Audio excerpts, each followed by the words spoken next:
The December evening wrapped London in a blanket of frost and fog, transforming the city's grand terraces into ghostly silhouettes. Inside the Kensington residence of Lord and Lady Pemberton, the year-end celebration blazed with candlelight and laughter, the air thick with the scent of mulled wine and roasted chestnuts.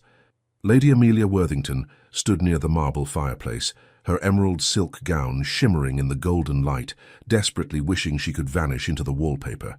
"My dear Lady Amelia," came the nasal voice she'd been dreading all evening. "Surely you cannot mean to deny me another dance. I have been most patient, most attentive."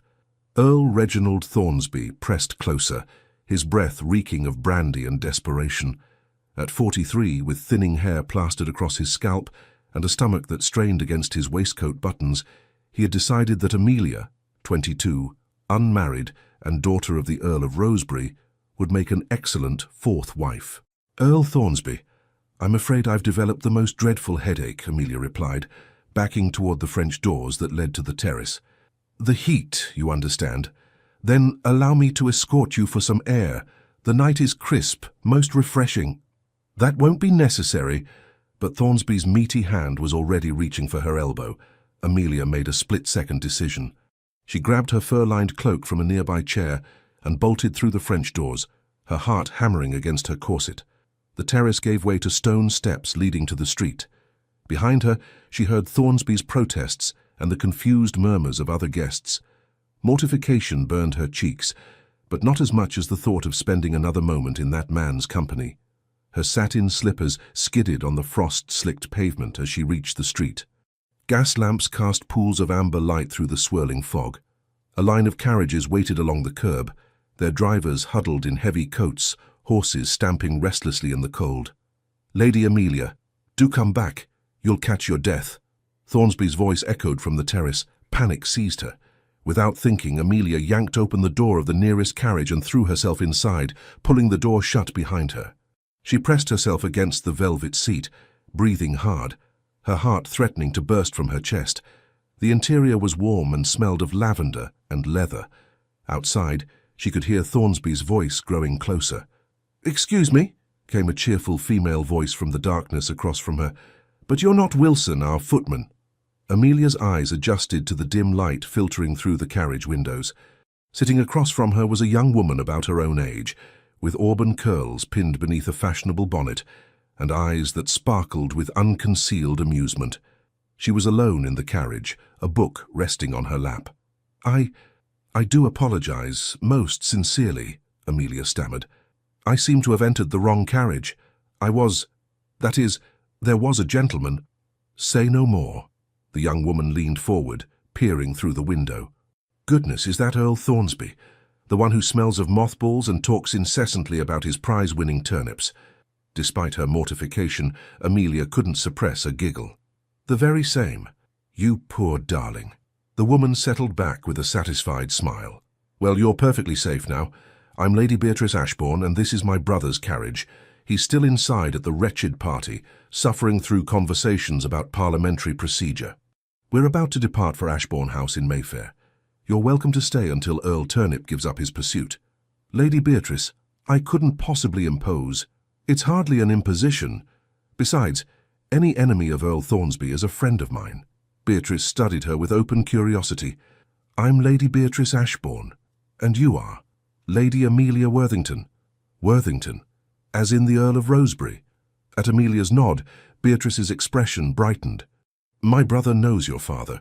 They served together in the House of Lords. This is marvelous. We're practically connected already." Before Amelia could respond, Beatrice rapped on the carriage ceiling. "Wilson, we'll wait for his grace, but we have a guest. Lady Amelia will be joining us. We'll drop her at Belgrave Square before heading home." "My lady, I really should—" "Nonsense. You're staying right here until that dreadful Earl stops prowling about." Beatrice settled back with obvious satisfaction. "Now, while we wait for my impossibly dull brother to extract himself from boring conversations, tell me, are you enjoying the season? Besides the Earl-related disasters, obviously." The question was asked with such genuine warmth that Amelia found herself relaxing. "The season has been educational, though I confess I'm finding the whole business rather exhausting." "The matrimonial market is utterly barbaric," Beatrice agreed sympathetically.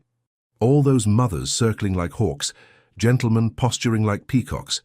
It's exhausting and degrading for everyone involved. She paused, her expression turning thoughtful. Tell me, what do you do when you're not fleeing from unwanted suitors? What actually interests you? The question caught Amelia off guard.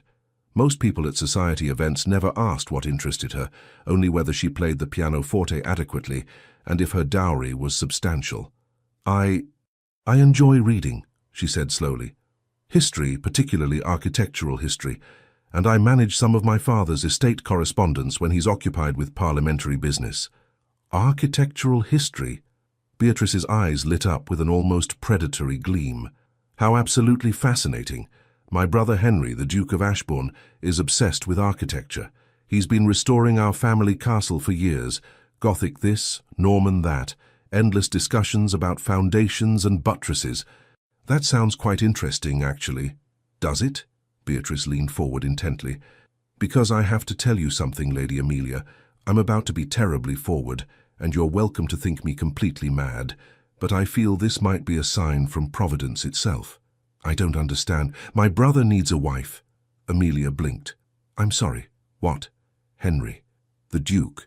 He desperately needs to marry, but he refuses to even consider it. Beatrice's words tumbled out in a rush. And do you know why? Because he's using me as an excuse. I'm in love desperately, completely in love with Lord Philip Ravenswood, and Henry won't approve our courtship.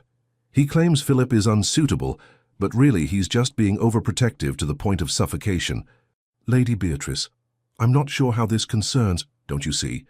If Henry had his own romantic interest, his own life beyond managing mine, he'd stop being so obsessively controlling.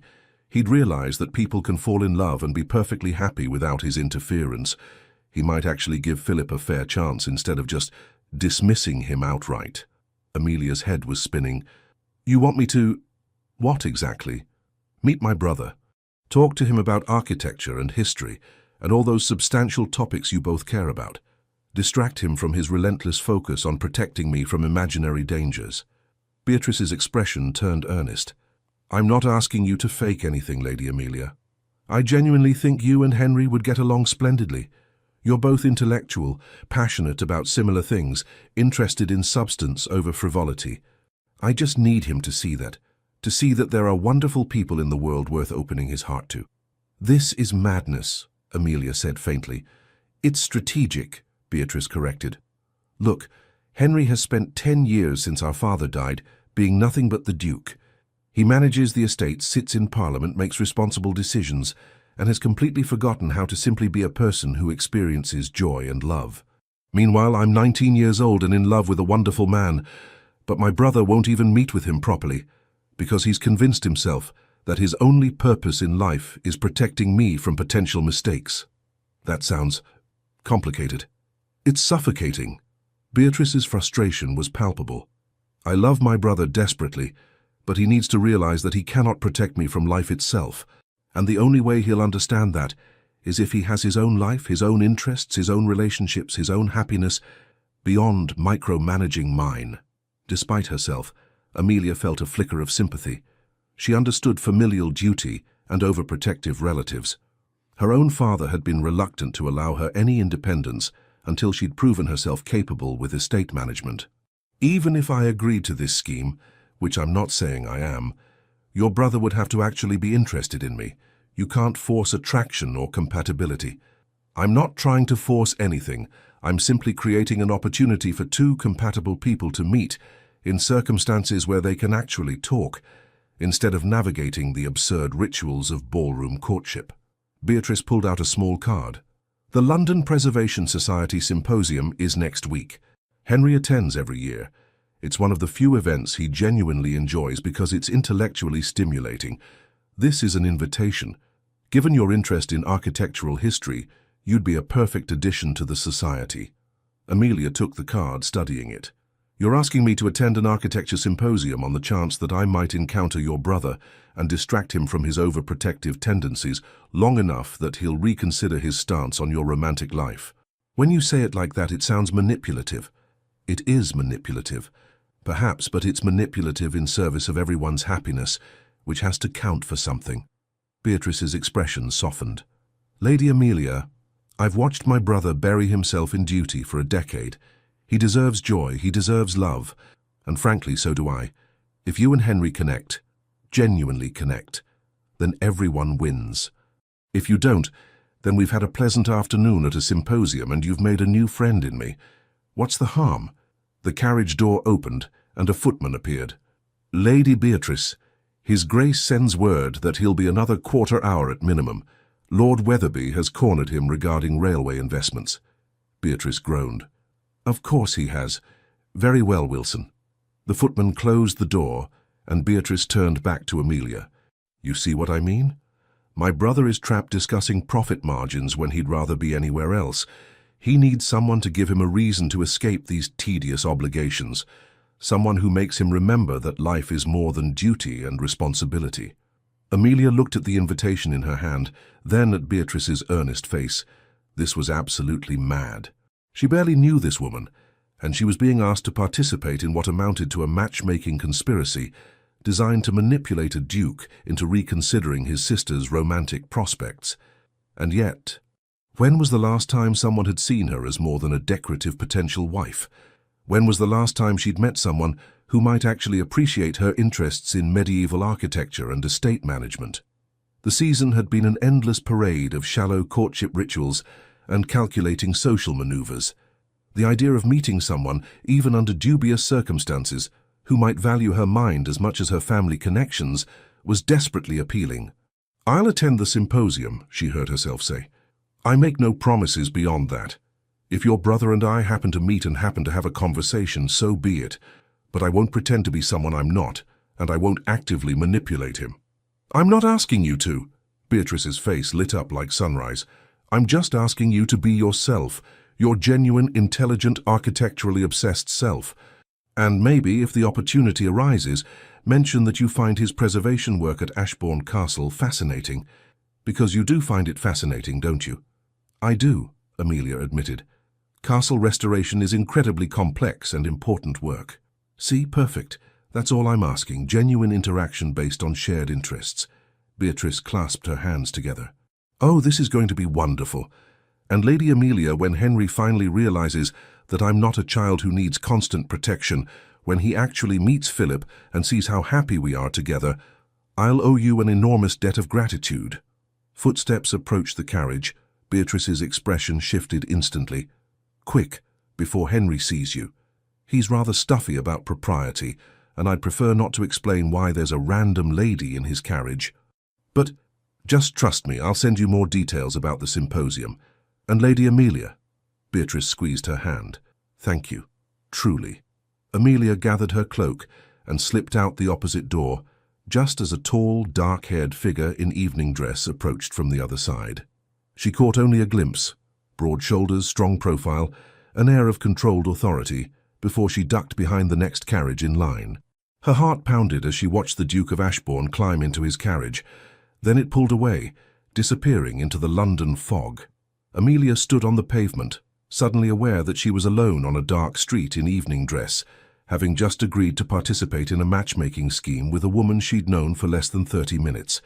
She must be absolutely mad, but as she walked toward her father's townhouse, she couldn't suppress the flutter of anticipation in her chest.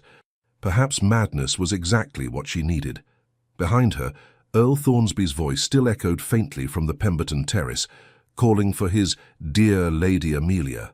She didn't look back. In the Ashbourne carriage rolling toward Mayfair, Beatrice barely contained her triumphant grin. You look pleased with yourself, Henry observed, not glancing up from the correspondence he was reviewing by lamplight. Did something interesting happen while you were waiting? Oh, nothing much, Beatrice said airily. Rescued a young lady from an overzealous suitor, had a lovely conversation, made a new friend who shares your obsession with architectural history. Henry looked up. That was kind of you. Anyone I know? Lady Amelia Worthington. Her father is the Earl of Rosebery. You serve with him in the Lords, don't you? Benedict Worthington? Yes, excellent man. Good head for policy. Henry returned to his papers. I didn't realize he had a daughter of marriageable age. She's 22, quite extraordinary actually, genuinely interested in Gothic architecture, manages her father's estate correspondence, reads substantive books. Beatrice paused delicately. I thought I might invite her to tea. She'd be a refreshing change from my usual vapid acquaintances. That's fine. Henry was barely listening, already absorbed in whatever parliamentary matter occupied his attention. Perfect. Henry had no idea what was coming. Speaking of refreshing changes, Beatrice said carefully, have you given any more thought to meeting with Philip? Properly, I mean, not just dismissing him out of hand. Henry's jaw tightened. Beatrice, we've discussed this. Lord Ravenswood is wholly unsuitable. You've never even spoken to him. I've heard quite enough about his gambling debts and dueling reputation. Those debts are greatly exaggerated, and he fought one duel defending a lady's honour. That's hardly evidence of poor character. Beatrice leaned forward. Henry, I'm asking you to simply meet him. One dinner, one conversation where you actually listen with an open mind. Is that really so much to ask? It's not about asking, Henry said quietly.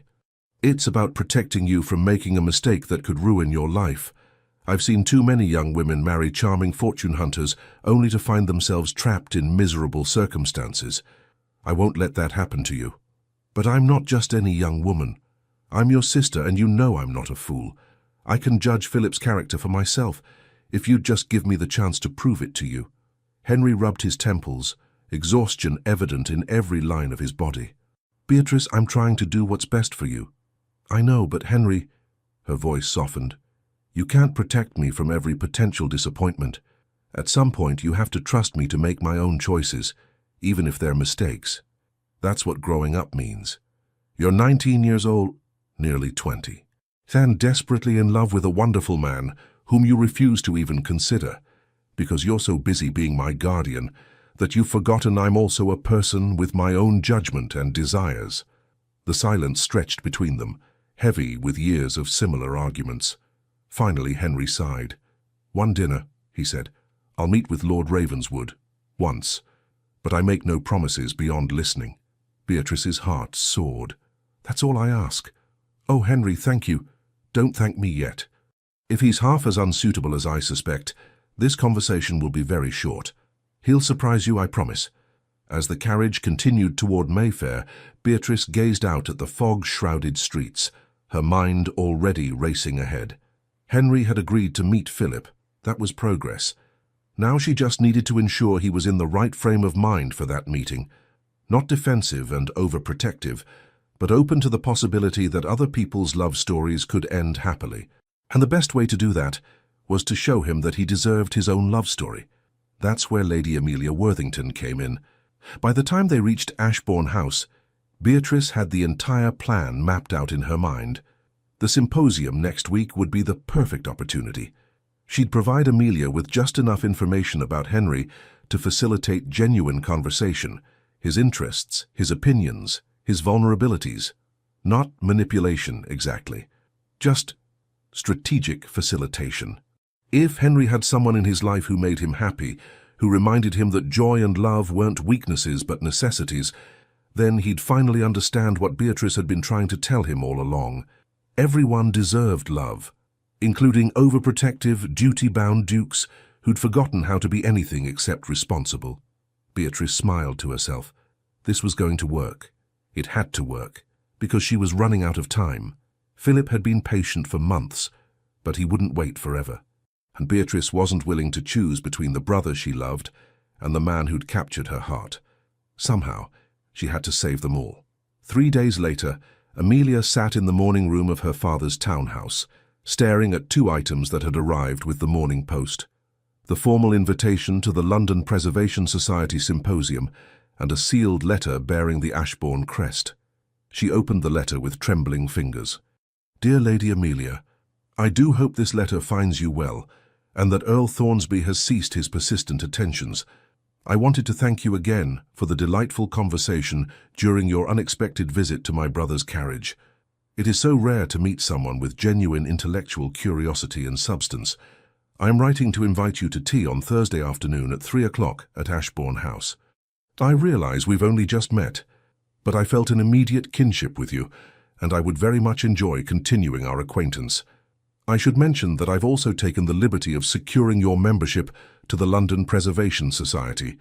The symposium next week should be fascinating, and I thought you might enjoy attending with a friend rather than navigating it alone.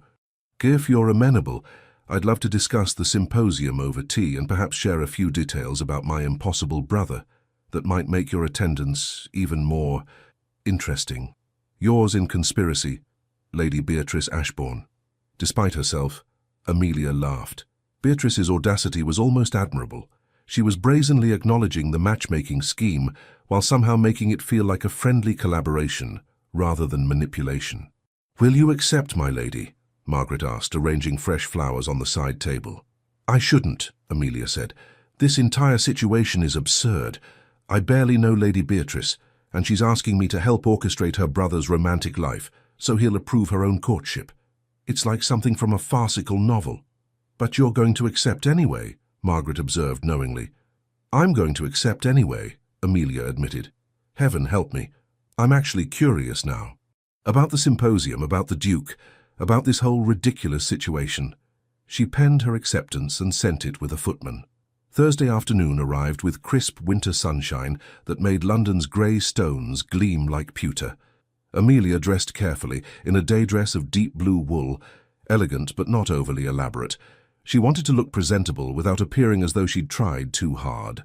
Ashbourne House was even more imposing in daylight, a testament to centuries of wealth and power, standing proud in the heart of Mayfair. The butler led her through corridors lined with paintings of stern-faced ancestors and into a sunny morning room where Beatrice waited. "Lady Amelia, I'm so delighted you came." Beatrice embraced her warmly. "I was worried you'd think better of our mad scheme and send your regrets." "I very nearly did," Amelia admitted. "I'm still not entirely convinced this isn't a terrible idea." "Oh, it's definitely a terrible idea by conventional standards," Beatrice agreed cheerfully, gesturing to the tea service. "But conventional standards have left my brother lonely and me trapped in an endless battle over my own romantic future. Sometimes terrible ideas are exactly what's needed." As they settled with tea and lemon biscuits, Amelia found herself relaxing despite her reservations. Beatrice had that rare gift of making people feel immediately at ease, as if they'd been friends for years rather than days. "So," Beatrice said, setting down her cup, "shall we discuss the elephant in the room? Or rather, the Duke? I suppose we must. First, I want you to understand my brother's situation. This isn't just about me wanting to marry Philip, though I do want that desperately. It's about Henry needing to remember that life is more than duty and responsibility." Beatrice's expression turned serious, the playful mask slipping to reveal genuine concern underneath. "Our father died 10 years ago, heart seizure in the House of Lords, sudden, shocking, and it left everything in chaos.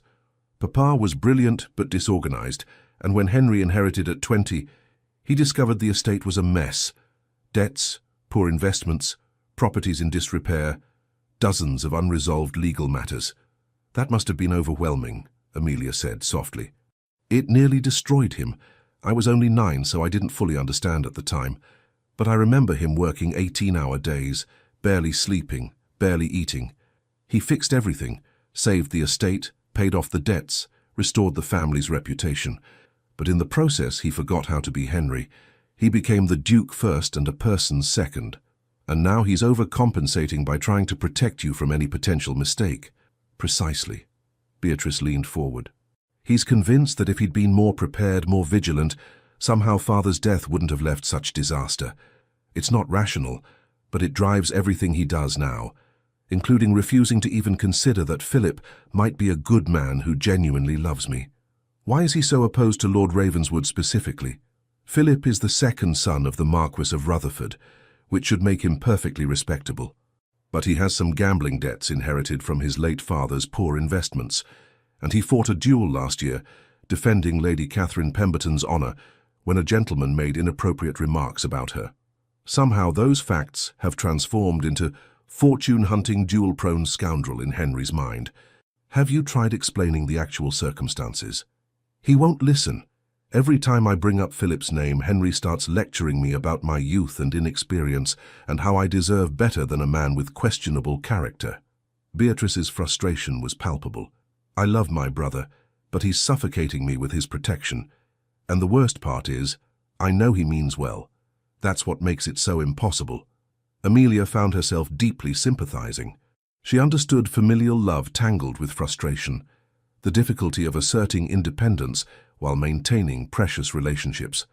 So your plan is to distract him with a romantic interest of his own. My plan is to help him see that people, including me, are capable of making good decisions about love without his intervention. If Henry experiences genuine connection with someone, if he allows himself to be vulnerable and discovers that the world doesn't end when he stops controlling everything, Beatrice met Amelia's eyes, then maybe he'll trust that I can handle my own heart. That's a lot of weight to put on one potential courtship. I know, but I'm running out of options. Philip has been patient for months, but he won't wait forever. And I refuse to choose between my brother and the man I love. Her voice dropped. Please, Amelia, I need your help. The vulnerability in Beatrice's voice was genuine. This wasn't a frivolous girl playing at matchmaking. This was someone genuinely desperate to salvage the two most important relationships in her life. Very well, Amelia said quietly. I'll attend the symposium. I'll meet your brother if the opportunity arises naturally. But Beatrice, I need you to understand something. I won't build a relationship on deliberate deception. If your brother and I connect, it needs to be genuine. I won't pretend to be someone I'm not just to serve your purposes. I would never ask you to. That's why you're perfect for this. You are genuinely interested in architecture and history and all the things Henry cares about. I'm not asking you to fake anything. I'm just helping facilitate a connection that might not happen otherwise, because my brother is terrible at social situations, and you're probably too polite to approach a duke uninvited. So what exactly are you proposing? Beatrice pulled out her small leather notebook. I'm going to give you some information about Henry, his interests, his opinions, his preferences. Not so you can manipulate him, but so you can avoid common conversational pitfalls and find areas of genuine compatibility. Think of it as reconnaissance for friendship. That sounds dangerously close to manipulation. It's strategic conversation management, Beatrice insisted. Every mama in London researches eligible bachelors before positioning their daughters. Every diplomatic dinner involves advance intelligence about guests' interests and sensitivities. This is just applied social strategy. Amelia took a deep breath. What kind of information are we talking about? Well, for instance, Henry's passionate about Gothic architecture, particularly the preservation versus modernization debate. He believes historical value usually outweighs efficiency concerns, but he's not dogmatic. He respects well-reasoned counter-arguments. Beatrice flipped through her notebook. He's also read Edward Gibbon's Decline and Fall of the Roman Empire 6 times. He's obsessed with understanding how civilizations crumble, probably because he's terrified of letting the Ashbourne legacy fail. Despite her reservations, Amelia found herself leaning forward with interest. What else? He hates crowds and tends to retreat to quiet corners at social events. He appreciates directness over social games. If you have an opinion, state it clearly, rather than hinting politely. He's also... Beatrice paused, her expression softening. He's desperately lonely, Amelia. He's surrounded by people who want things from him, advice, money, influence, but very few who just want him.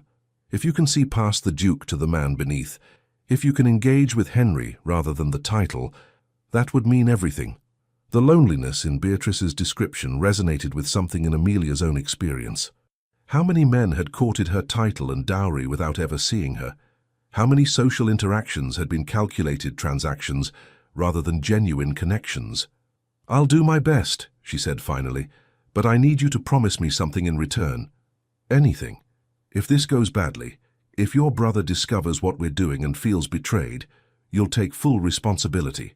I won't be made the villain in someone else's family drama. Agreed, though I don't think it will come to that. Beatrice smiled. I have a good feeling about this, Amelia. I think you and Henry might actually be perfect for each other, not just for my purposes, but genuinely. We'll see. Amelia took a sip of tea. Now, tell me everything I need to know about the Duke of Ashbourne. For the next 2 hours, Beatrice talked. She described Henry's daily routines, his opinions on everything from land reform to railway expansion, his habits when troubled or overwhelmed. She painted a picture of a man trapped by duty, brilliant but isolated, desperate for genuine connection but too afraid of vulnerability to pursue it. By the time Amelia left Ashbourne House that evening, her head was spinning with information. And despite all her reservations about the ethics of the situation, she couldn't deny the flutter of anticipation in her chest. In 4 days, she would attend the symposium. In 4 days, she would meet the Duke of Ashbourne.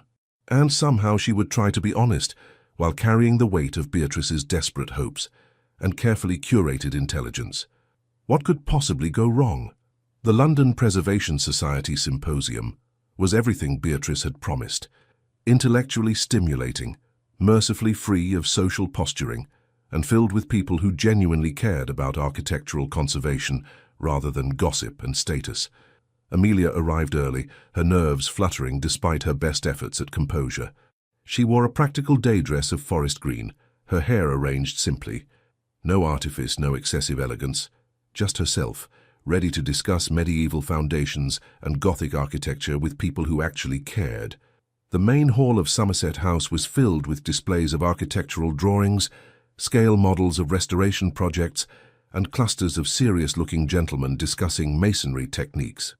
Amelia was one of only a handful of women present, but no one seemed to find her presence unusual. The Preservation Society was progressive in that respect. She drifted toward a display about Westminster Abbey's restoration, studying the detailed drawings of triforium stabilization work, when a deep voice behind her said, "The perpendicular Gothic work is particularly impressive. They've managed to stabilize the structure without compromising the original stonework." Amelia turned and found herself face to face with the Duke of Ashbourne. He was even more striking than her brief glimpse by the carriage had suggested. Dark hair slightly disheveled, as if he'd been running his fingers through it while absorbed in study.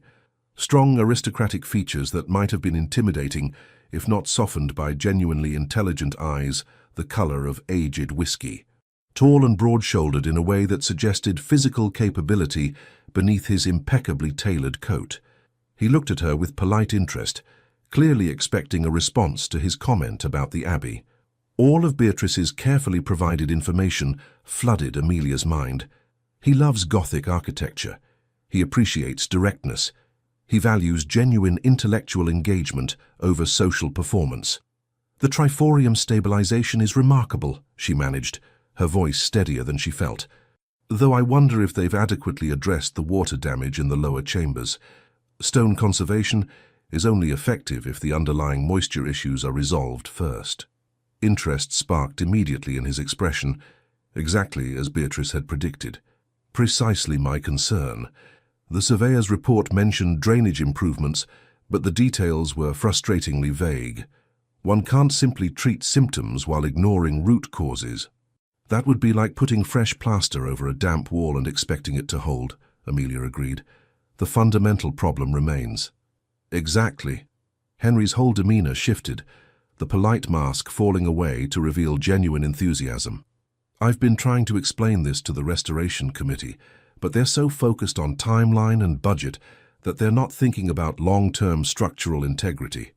They talked easily for several minutes about Westminster Abbey, about the challenges of historical preservation, about the tension between authenticity and modern building codes. Henry was articulate and passionate, his expertise obvious in every comment, and Amelia realized with a start that she wasn't following Beatrice's script at all. She'd forgotten about the carefully prepared information, forgotten about strategic conversation management. She was simply talking to someone who shared her genuine interests, who valued her opinions and built on her ideas, rather than dismissing or patronizing her. This was what she'd been missing all season: real conversation, intellectual engagement, recognition as a thinking person rather than a decorative potential wife. "Forgive me," Henry said suddenly. "I'm monopolizing your time with enthusiastic rambling about drainage systems. I don't believe we've been properly introduced. I'm Ashbourne, Henry Ashbourne. Lady Amelia Worthington," she curtsied. Recognition flickered across his face. "Worthington? Is your father the Earl of Rosebery?" "He is. I serve with him in the Lords. Excellent mind for policy, particularly regarding agricultural reform." Henry smiled, and the expression transformed his entire face, though he's never mentioned having a daughter interested in architectural conservation. He tends to discuss grain yields and crop rotation when we talk. He doesn't usually advertise my unusual interests, Amelia admitted. Most people find discussions of medieval drainage systems decidedly unladylike. Then most people are fools. The words came out immediate and emphatic. Henry looked slightly embarrassed by his own vehemence. What I mean is, intelligence and education should be celebrated regardless of one's sex. The notion that ladies should confine themselves to watercolors and embroidery is absurd and wasteful of human potential. I wish more gentlemen shared your view. As do I. He gestured toward the Abbey display. Have you visited the restoration site yourself? They're conducting tours for society members. I haven't had the opportunity yet. You should. The chapter house work is extraordinary. 13th century tile floors being restored using period-appropriate techniques. I attended a demonstration last month. He paused, a slight flush coloring his cheeks. I'm doing it again, aren't I? Monologuing about architectural minutiae while you're too polite to escape. Amelia laughed, genuinely delighted by his self-awareness. Actually, I'm fascinated. Please continue. What techniques are they using? Henry's expression brightened, and he launched into a detailed explanation of medieval tile-making methods and modern restoration challenges. Amelia listened, asked questions, offered her own observations. The conversation flowed naturally between them, building momentum as they discovered more shared interests and compatible viewpoints. An hour passed without Amelia noticing. They'd moved from the Abbey display to a lecture on Norman castle construction, then to a demonstration of stone conservation techniques. Henry was everything Beatrice had described: passionate, intelligent, slightly awkward in social situations, but completely comfortable discussing substantive topics. More importantly, he looked at her, really looked at her as if her thoughts and opinions mattered as much as his own. When another gentleman approached, the dreaded Lord Wetherby, whom Beatrice had mentioned, Henry's jaw tightened with visible frustration. Ashbourne, just the man I wanted to see. We need to discuss the railway expansion through Derbyshire. There's significant profit potential if we can navigate the preservation concerns. Lord Wetherby, perhaps another time. Nonsense, won't take a moment. These preservation fellows are all well and good, but progress demands certain sacrifices of sentiment. Amelia caught Henry's eye and saw genuine distress.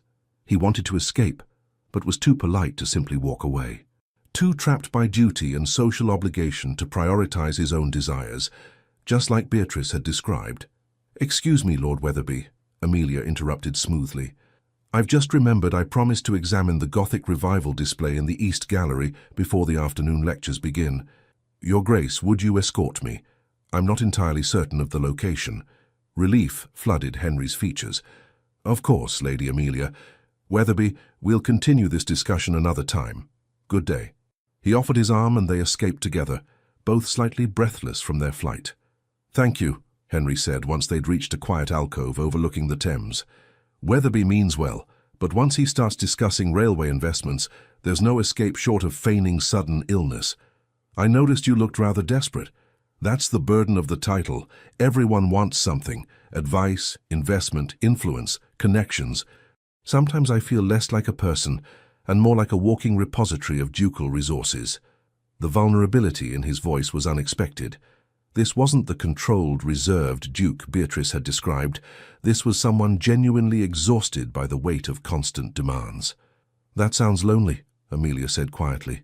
Henry looked at her, surprise evident in his expression. "Most people don't see it that way. They see privilege and power, not isolation. Privilege and isolation aren't mutually exclusive. You can have every material advantage and still feel utterly alone." "Yes." The single word held volumes of acknowledgement. Exactly that. They stood in the alcove, the noise of the symposium fading to background murmur. Through the windows, the Thames glittered in the afternoon sun, boats gliding past like time itself made visible. "Lady Amelia," Henry said slowly, "may I be honest with you? I would prefer honesty to polite platitudes. This has been the most genuinely enjoyable conversation I've had in months, possibly years. You're not angling for anything, not positioning yourself advantageously, not calculating social benefit. You're just yourself. Do you have any idea how rare that is?" Guilt stabbed through Amelia's chest. He thought she was being completely genuine, unaware that she'd come armed with information about his interests, his vulnerabilities, his preferences. That she was here at least partially because his sister had orchestrated this meeting as part of a larger scheme. "Your Grace." "Henry," he interrupted. "When we're discussing architecture and drainage systems, I think we can dispense with excessive formality. Call me Henry." "Henry, then." Her voice wavered slightly. "I should tell you something. Would you permit me to call on you?" The question tumbled out in a rush, as if he'd been gathering courage. "Properly, with your father's permission. I would very much like to continue this conversation." Amelia's heart soared, even as guilt intensified. This was working exactly as Beatrice had planned. Henry was interested, engaged, clearly attracted to the connection they'd formed, and it was built on a foundation of calculated information and orchestrated circumstances. But her enjoyment had been genuine. Her interest in him was real. The connection she felt, that was authentic, wasn't it? "I would like that very much," she heard herself say. "Excellent." Henry's smile was transformative, pure joy breaking through aristocratic reserve. "I'll call on Tuesday, if that's agreeable." Tuesday would be perfect. That evening, Beatrice appeared at Amelia's townhouse, barely containing her excitement. "Tell me everything. Did you meet him? Did you speak? What did he say?" Amelia led her into the drawing room, checking to ensure they had privacy. "Your plan worked. We spoke for over an hour. He's calling on Tuesday." "I knew it!" Beatrice grabbed her hands, spinning her around like they were children. "I knew you two would be perfect together. What did you talk about?" "Architecture, mostly. Westminster Abbey, stone conservation, his restoration work at Ashbourne Castle." Amelia pulled her hands free, pacing toward the fireplace. "Beatrice, I feel terrible." "Why? You were wonderful." Henry was clearly enchanted. "Because I went there armed with information you'd given me. I knew exactly what topics would interest him, what opinions he held, even how to rescue him from Lord Weatherby. It felt like I was following a script you'd written." "You weren't following a script. You were having a genuine conversation with helpful context. That's not manipulation, that's just being prepared. It's manipulation disguised as preparation." "It's strategic." Beatrice sat on the sofa, her expression turning serious. "Amelia, listen to me. Did you fake your interest in architecture?" "No, but..." "Did you pretend to have opinions you don't actually hold?" "Of course not." "Did you lie about who you are, or what you value?" "No." "Then what exactly did you do that was dishonest?" Beatrice met her eyes steadily. "You had an intellectually stimulating conversation with a compatible person. The fact that I gave you some advance information simply meant you avoided wasting time on unsuccessful topics. Would you prefer to have stood there awkwardly, trying random subjects until something worked, or worse, not speaking to him at all because you were too intimidated by his title? When you put it that way, it sounds completely reasonable, doesn't it?" Beatrice smiled.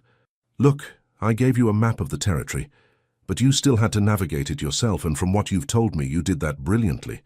Henry is notoriously difficult to truly engage. If he's calling on you Tuesday, that means something genuine happened between you. That's real, Amelia, that's not artifice." Amelia wanted to believe her, desperately wanted to believe that the connection she'd felt with Henry was legitimate, despite its orchestrated origins. "What's the next step?" she asked. "Now we deepen the connection. Make Henry realize he can't imagine his life without you in it." Beatrice's eyes sparkled. "Which means providing you with more helpful context. Not manipulation, just information that will help you understand him better." "Beatrice, his favorite book is Gibbon's Decline and Fall. He's read it 6 times, completely obsessed with understanding societal collapse. He takes his tea with 1 sugar, no milk. His political opinions lean progressive on social issues, but conservative on fiscal policy. He works in the library until 2 in the morning when he's troubled by estate problems. He..." "Stop." Amelia held up her hand. "I can't do this. I can't build a relationship on calculated information gathering. It's not right. It's not calculated, it's considerate. You're learning about him. I'm studying him like a subject for examination. And when he inevitably discovers what we're doing, because these things always come out, he'll feel betrayed and manipulated. Everything genuine between us will be tainted by the deception of how it began." Beatrice's expression turned pleading. "Just a little more help. Just enough to get through the initial courtship phase.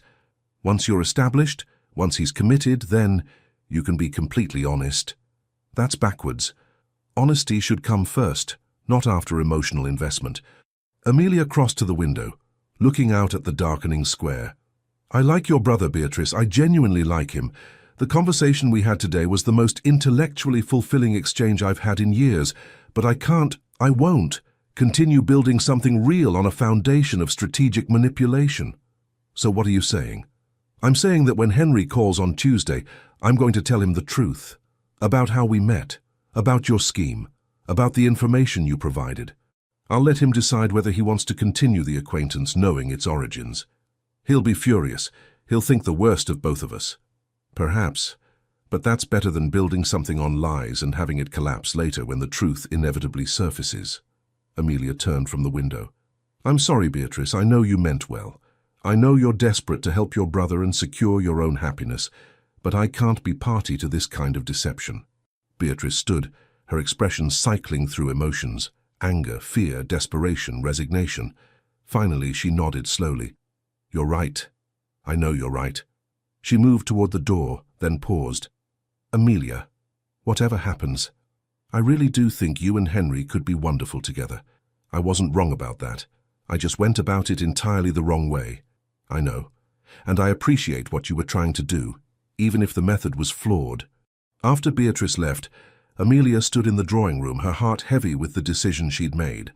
On Tuesday she would tell Henry everything, and likely watch whatever connection they'd begun to form crumble under the weight of revelation. But at least her conscience would be clear. At least she'd have chosen honesty over convenience, even if it cost her the most interesting man she'd ever met. Tuesday afternoon arrived with grey skies threatening rain. Amelia dressed carefully in a gown of deep burgundy, elegant but sober, appropriate for the conversation she was about to have. Margaret arranged her hair simply, sensing her mistress's tension, but wisely remaining silent. He'll understand, Margaret said finally. If he's half the man you've described, he'll appreciate your honesty, or he'll feel betrayed and never speak to me again. Then he wouldn't have been worth it anyway. Amelia wished she shared Margaret's confidence. The Duke of Ashbourne arrived precisely at 3 o'clock, as punctual as one would expect from a man who valued order and responsibility. The butler showed him into the drawing room where Amelia waited, her father discreetly present, as propriety demanded, but seated far enough away to allow private conversation. Henry looked nervous. It was endearing, this powerful, composed duke who commanded respect from Parliament and society, visibly anxious about a simple afternoon call. Lady Amelia, he bowed. Thank you for receiving me. Your Grace, please, sit. She gestured to the chair across from her. They managed perhaps 5 minutes of stilted pleasantries about the weather and the symposium before Amelia couldn't bear it anymore. Henry, I need to tell you something. Before we continue this, whatever this is becoming, you need to know the truth about how we met. His expression shifted immediately to wariness. I thought we met at the symposium. We did, but that meeting wasn't as coincidental as it appeared. Amelia took a deep breath. 3 days before the symposium, I fled a party to escape an unwanted suitor. I panicked and jumped into the wrong carriage, which happened to belong to your sister. Beatrice was inside alone waiting for you. Henry's face had gone very still. We talked while she waited. She told me about you, about your restoration work, your interests, your... Amelia forced herself to continue. Your loneliness. She said you needed a wife, and she thought I would be perfect for you. I see. His voice was carefully neutral. And did my sister happen to mention why she was suddenly so interested in arranging my matrimonial future? She did. She's in love with Lord Philip Ravenswood, and you won't approve the match. She thought if you had your own romantic interest, you might be less overprotective of her choices. So, this was a conspiracy. Each word was precisely enunciated. Controlled fury barely contained beneath ducal composure. My sister decided to manipulate my romantic life to serve her own purposes, and you agreed to be her instrument. It wasn't like that, wasn't it? Let me guess the sequence of events. Beatrice invited you to tea. She gave you information about my interests, my preferences, my vulnerabilities. She secured your invitation to the symposium, an event she knew I would attend. She coached you on exactly what to say to capture my attention. The accuracy of his summary was damning. Amelia felt tears burning her eyes, but refused to let them fall. Yes, she said quietly. All of that happened. I won't lie to you about it. How thoughtful. Honesty after the deception has already served its purpose. He stood, moving toward the window, his back rigid with anger. Tell me, Lady Amelia, was any of it real? Our conversation about Westminster Abbey, your interest in architecture, or were you just performing your role in my sister's little theatrical? My interest was genuine. Everything I said about architecture, about preservation, about my own passions, that was all true. Beatrice didn't tell me what opinions to have. She just gave me context, information that helped me understand you better. Information that you used to manipulate me into believing we had some kind of genuine connection. We did have a genuine connection. Amelia stood, moving toward him. Yes, Beatrice told me what topics would interest you, but our conversation went far beyond anything she could have scripted. The way we challenged each other's ideas, the intellectual excitement of finding someone who truly understood, that was real, Henry. That was us, not her scheme. How can I possibly know what was real and what was calculated? He turned from the window, and the hurt in his eyes broke her heart. Every word you said, every opinion you expressed, every moment I thought we were truly connecting, it's all tainted now. I don't know if I was falling for you or for a performance. You were falling for me. The real me. She crossed the room, stopping just in front of him. Yes, I came to that symposium knowing what topics might interest you. But everything after that, every laugh, every debate, every moment of genuine recognition, that was authentic. Beatrice gave me a doorway, but I walked through it as myself, as Amelia, not as some character playing a role. And I'm supposed to simply trust that? Trust the woman who's just admitted to deceiving me from the very beginning? No. Amelia's voice broke. You're supposed to be furious with me. You're supposed to feel betrayed and manipulated because you were. What Beatrice and I did was wrong. I should have told you immediately, at the symposium, or certainly before today. I should never have agreed to the scheme in the first place. Then why did you? Because I was lonely too. The words burst out, raw and honest. Because I've spent an entire season being courted by men who only see my dowry and family connections. Because no one has ever asked what actually interests me or valued my opinions on anything substantive. Because when Beatrice described you, a man who might appreciate intelligence and genuine conversation, I was desperate enough to compromise my ethics for a chance at real connection. She turned away, unable to bear looking at his face anymore. I'm not defending what I did. It was manipulative and wrong, and you have every right to walk out of here and never speak to me again. But Henry, please believe this one thing. My feelings became real. Somewhere between discussions of Norman fortifications and your stories about restoring Ashbourne Castle, I fell in love with you. Not the Duke, you. The man who gets passionate about medieval drainage systems and carries the weight of legacy with such grace. The man who's lonely and brilliant and desperately in need of someone who sees him rather than his title. The silence stretched unbearably. Rain began pattering against the windows, soft and insistent. Why tell me now? Henry asked finally. You could have continued the deception. I was clearly infatuated enough not to question too closely. You could have secured the engagement, the marriage, everything Beatrice wanted for both of us. Why confess? Because I couldn't build a life with you on a foundation of lies. Because you deserve honesty, even when it costs me everything I've begun to want. Amelia finally let the tears fall. Because I'd rather lose you now with my integrity intact than keep you through continued deception and lose myself in the process. She heard him move, felt him step closer behind her. Then his hands were on her shoulders, turning her gently to face him. You're crying, he said, and there was wonder in his voice rather than anger. Of course I'm crying. I've just destroyed any chance of happiness with the first man who's ever truly seen me. I'm allowed to cry about that. The first man who's ever truly seen you, Henry repeated slowly. Is that really how you see me? That's how I know you. Not from Beatrice's information, but from our conversation. From the way you listen to my opinions about stone conservation as if they mattered. From how your whole face changes when you talk about something you love.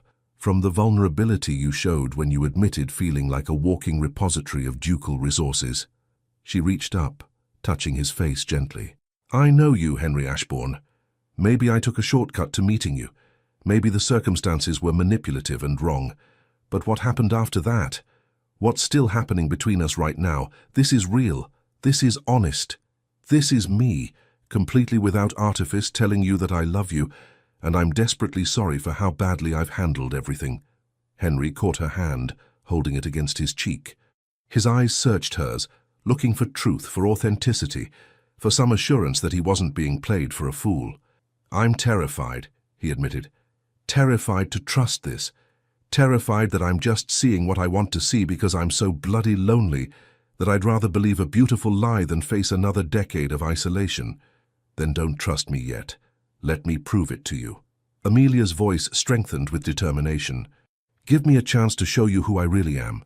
No scripts, no information from Beatrice, no strategic conversation management. Just me, honestly and completely, for as long as it takes for you to believe that what we have is genuine. And what about my sister's scheme? Her plans for Philip? I don't know. That's between you and Beatrice. I can't solve your family dynamics. I can only be honest about my own role in them. Henry was quiet for a long moment, his thumb tracing circles on the back of her hand. Finally he spoke. My father used to say that the measure of a person isn't in avoiding mistakes, but in how they handle them once made. That integrity isn't perfection. It's honesty when honesty is most difficult. Your father sounds like he was wise. He was. Disorganized and impractical, but wise about what mattered. Henry released her hand, stepping back slightly. Amelia, what you and Beatrice did was wrong. The manipulation, the calculated orchestration, using my vulnerabilities as tools for your own purposes. That was wrong, and it hurt. I know, but, he held up a hand, you also did something remarkable. You chose honesty over convenience. You confessed when you could have continued the deception. You prioritized integrity over your own desires. That, he paused, something like wonder crossing his face. That's exactly the kind of character I've been searching for. Someone who values truth more than advantage. Hope flickered in Amelia's chest. What are you saying? I'm saying I'm still furious with both of you. I'm saying I feel manipulated and betrayed, and it will take time to fully trust again. But I'm also saying, he reached for her hand again, I think my initial instinct was right. I think we might genuinely be suited for each other. Not because Beatrice orchestrated it, but because underneath all her meddling there's real compatibility, real connection. So, you're willing to try? To start over, honestly this time. I'm willing to try, slowly, carefully, with absolute honesty from this point forward. His expression turned stern. But Amelia, if there are any other secrets, any other deceptions, no matter how small, now is the time to reveal them. I need complete transparency moving forward. No more secrets. I promise. And I need to have a very serious conversation with my sister. She meant well, she really did. She just went about it entirely the wrong way. That seems to be a theme with Beatrice. Henry sighed. I suppose I should also have a proper conversation with Lord Ravenswood. If my sister went to such elaborate lengths to arrange my romantic life, her feelings for him must be genuine. I think they are. They stood in the drawing room, rain tapping against the windows, the air between them charged with possibility and cautious hope. Amelia's father had discreetly withdrawn at some point during their intense conversation, granting them privacy for what mattered most. Henry, Amelia said quietly, I really do love you. Not the Duke of Ashbourne. You, Henry, the man who gets excited about 13th century tile floors and carries the weight of the world with quiet grace. I love you, and I will spend however long it takes proving that truth to you. I believe you. His voice was soft but certain, not because the words are pretty, but because you chose honesty when it cost you everything. That's the kind of love worth building on. He pulled her closer, and this time when their lips met it wasn't calculated or orchestrated. It was simply two people, flawed and honest, choosing each other despite the messy complications of how they'd found their way together. When they finally broke apart, both breathless, Amelia laughed shakily. Beatrice is going to be insufferably smug about this. Undoubtedly, though I plan to make her suffer through a very stern lecture first. Henry smiled, and it was that transformative expression she'd seen at the symposium, pure joy breaking through aristocratic reserve. But after I've properly scolded her for manipulative meddling, I suppose I'll have to thank her. However misguided her methods, she did ultimately introduce me to you. So you forgive her? Eventually, after sufficient groveling and promises never to interfere in my personal life again. His expression turned mischievous. Though I suppose I should meet this Lord Ravenswood. She's so desperate to marry. If she went to such elaborate lengths, he must be either exceptional or she's completely delusional. From what she's told me, he's quite wonderful. And his faults are largely exaggerated. We'll see. Henry offered his arm. Shall we inform your father that his daughter has just agreed to court a duke who was nearly driven away by romantic conspiracy? That should make for an interesting conversation. They walked together toward the door, and Amelia felt the last of her anxiety dissolving. Yes, they'd begun badly. Yes, trust would take time to fully rebuild. But they were beginning honestly now, with all the cards on the table and genuine connection underlying everything. Sometimes the wrong path could still lead to the right destination. Sometimes love that began with manipulation could transform into something purely authentic. And sometimes the best foundation for the future was the courage to be completely, vulnerably honest, even when honesty threatened to destroy everything you'd just begun to hope for. 3 weeks later, Ashbourne House hosted a dinner party. The guest list was small but significant. Lord and Lady Worthington, Lord Philip Ravenswood, and of course Beatrice and Amelia herself. Henry had insisted on the dinner after his initial meeting with Philip had gone surprisingly well. The young man was intelligent, articulate, genuinely devoted to Beatrice, and far more responsible than gossip suggested. His debts were manageable, his duel genuinely honourable, and his love for Beatrice absolutely evident. Henry had found himself liking the man despite his best efforts to find fault. Now, as they gathered around the table, Beatrice could barely contain her excitement. She kept glancing between Henry and Philip, between Amelia and her brother, as if she still couldn't quite believe her scheme had somehow worked, despite its spectacular near disaster. "Lady Beatrice," the Earl of Rosebery said with dry humour, "I understand you played matchmaker for my daughter and your brother. Rather bold of you." Beatrice had the grace to look embarrassed. "I may have facilitated their introduction." Though events took a rather complicated turn when Amelia decided honesty was more important than my careful planning. "As it should be," Henry said firmly. "Though I'll admit the outcome has been—" He looked at Amelia, his expression softening. "Unexpectedly wonderful. So you've forgiven her machinations?" Philip asked, amused. "I've forgiven her. After extensive grovelling, multiple apologies, and a solemn promise never to interfere in my personal affairs again." "Which I've kept," Beatrice protested. "I haven't meddled once in the past 3 weeks." "You tried to suggest which flowers Amelia should prefer," Henry pointed out. "That wasn't meddling, that was helpful advice about garden aesthetics." The table laughed, and Amelia felt a wave of contentment wash over her. This was what she'd been missing all season. Not perfect social performance, but genuine connection.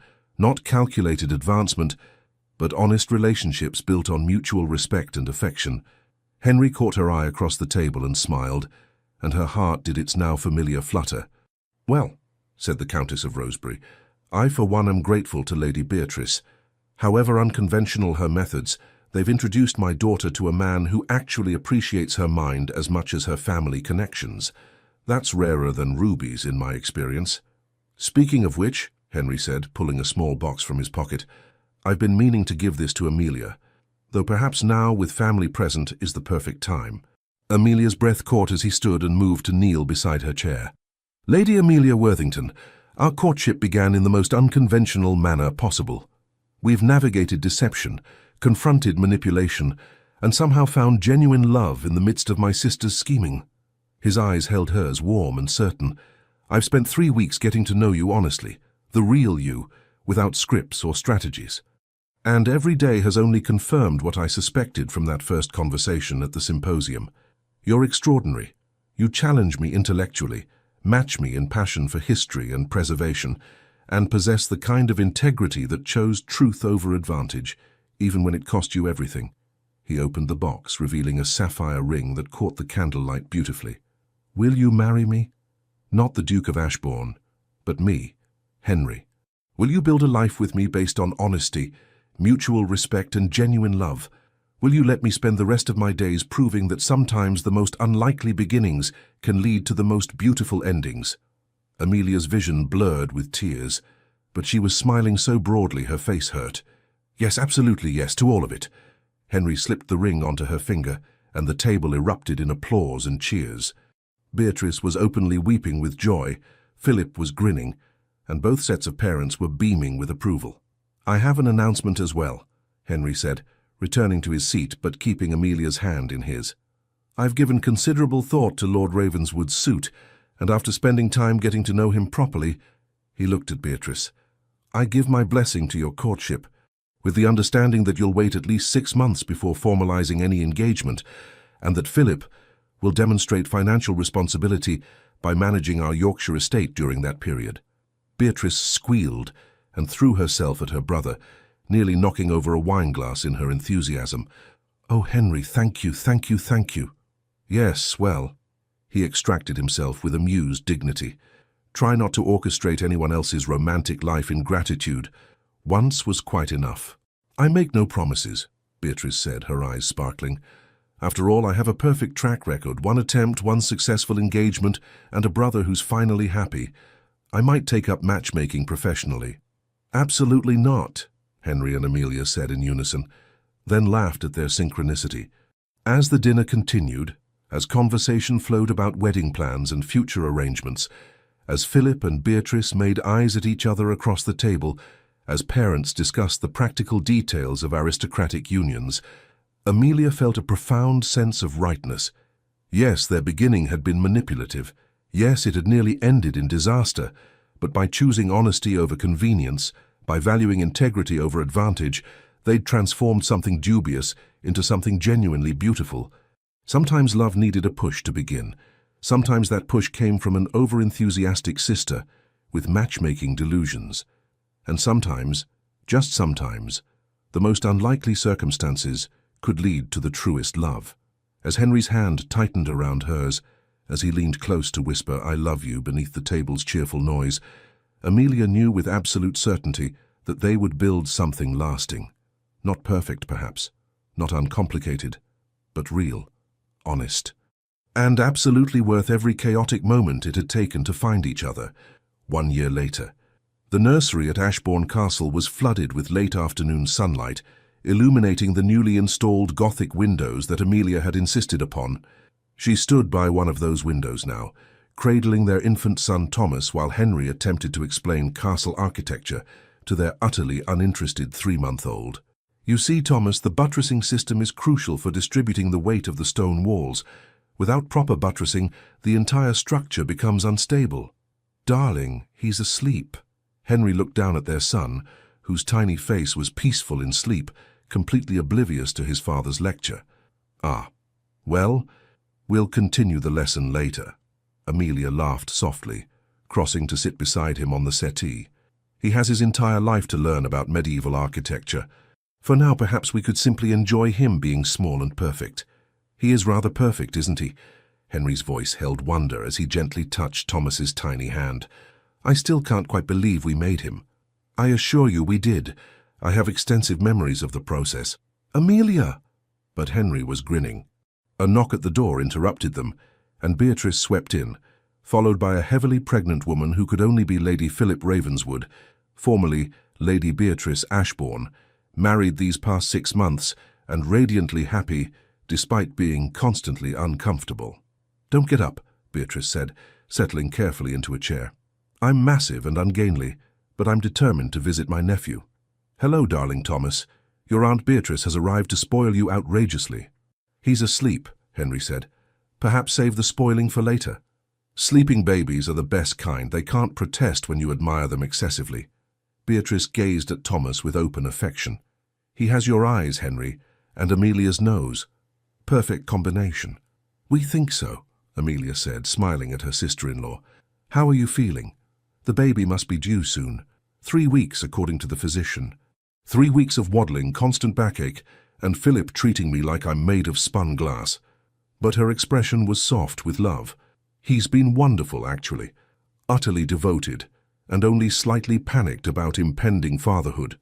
Where is Philip? Henry asked. Discussing estate management with your steward. He's determined to prove he can handle the Yorkshire properties flawlessly before the baby arrives. He's done excellent work, Henry admitted. Far better than I expected, if I'm honest. The accounts are impeccable and the tenants speak highly of him. I told you he was wonderful, Beatrice said smugly. But no one ever listens to me.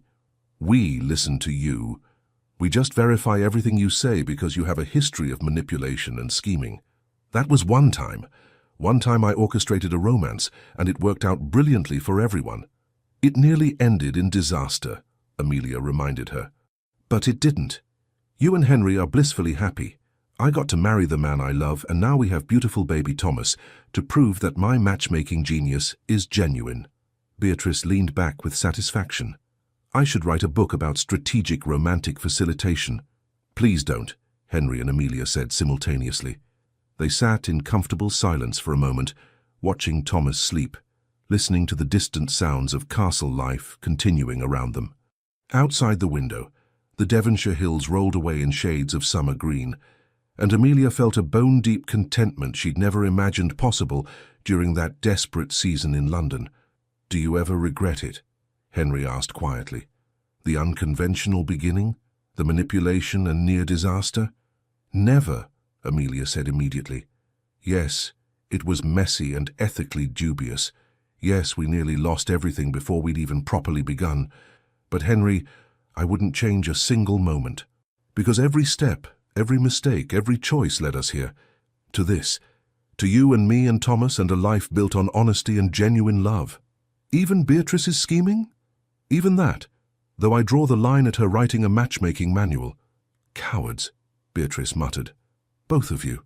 Philip appeared in the doorway, his face lighting up when he saw his wife. There you are. I've been looking everywhere. Beatrice, you promised to rest after lunch. I'm resting. I'm sitting very restfully while visiting my nephew. That's not what the physician meant by rest. As Philip gently coaxed his protesting wife toward their chambers, as Henry carefully transferred the sleeping Thomas to his cradle, as afternoon sun continued streaming through those Gothic windows Amelia loved, she felt the story of their romance settling into its proper shape. Not a fairy tale, not a perfect romance unmarred by complications, but something better, something real. A love that began with manipulation, but transformed through honesty. A marriage built not on flawless courtship, but on the courage to be vulnerable and truthful, even when it risked everything.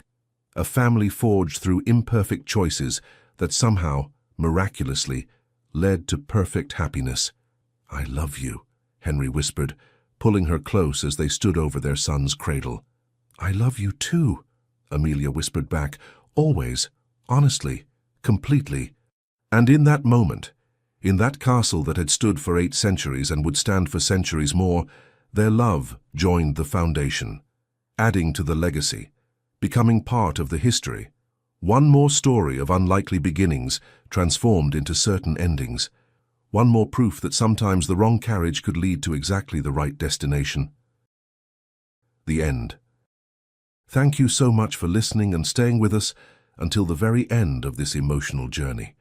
If this story touched your heart, we kindly invite you to subscribe, comment, leave a like, and share it with others who love tales of love, redemption, and unforgettable beginnings. Your support from the bottom of our hearts keeps us inspired to write more stories like this, full of courageous heroines, guarded dukes, and powerful love that overcomes the odds. At the end of this video, you'll see a suggestion for another story from our channel. Click it and let yourself be surprised by another breathtaking romance. Thank you for being here, the Legends of Love team.